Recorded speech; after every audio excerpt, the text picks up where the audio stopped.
जय श्री कृष्ण दोस्तों, स्वागत है आपका अपने YouTube चैनल पंडित के टोटके में।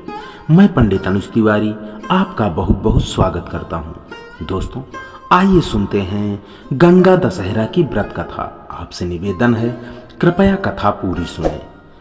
एक बार महाराज सगर ने व्यापक यज्ञ किया। उस यज्ञ की रक्षा का भार उनके पुत्र अंशुमान ने संभाला। इंद्र ने सगर के यज्ञीय अश्व का अपहरण कर लिया। यह यज्ञ के लिए विघ्न था। परिणामतः अंशुमान ने सगर की 60,000 प्रजा को लेकर अश्व को खोजना शुरू कर दिया। सारा भूमंडल खोज लिया पर अश्व नहीं मिला। फिर अश्व को पाताल लोक में खोजने के लिए पृथ्वी को खोदा गया। खुदाई पर उन्होंने देखा कि साक्षात भगवान महर्षि कपिल के रूप में तपस्या कर रहे हैं। उन्हीं के पास महाराज सगर का अश्व घास चर रहा है। प्रजा उन्हें देखकर जोर जोर चिल्लाने लगी।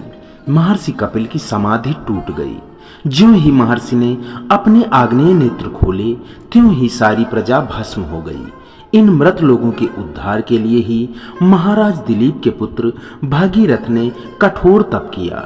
भागीरथ के तप से प्रसन्न होकर ब्रह्मा ने उनसे वर मांगने को कहा तो भगीरथ ने कहा गंगा मां की मांग की। इस पर ब्रह्मा ने कहा राजन, तुम गंगा का पृथ्वी पर अवतरण चाहते हो, परंतु क्या तुमने पृथ्वी से पूछा है कि वह गंगा के भार तथा वेग को संभाल पाएगी?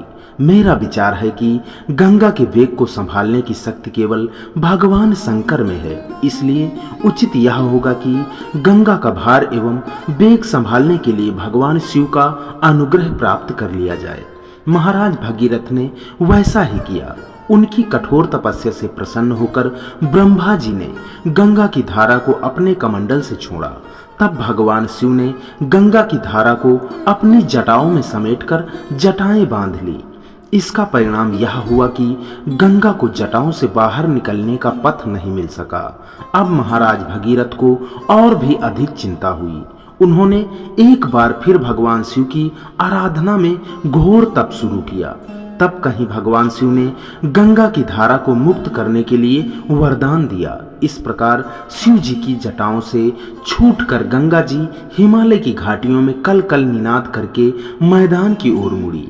इस प्रकार भगीरथ पृथ्वी पर गंगा का वर्ण करके बड़े भाग्यशाली हुए। उन्होंने जनमानस को अपने पुण्य से उपकृत कर दिया।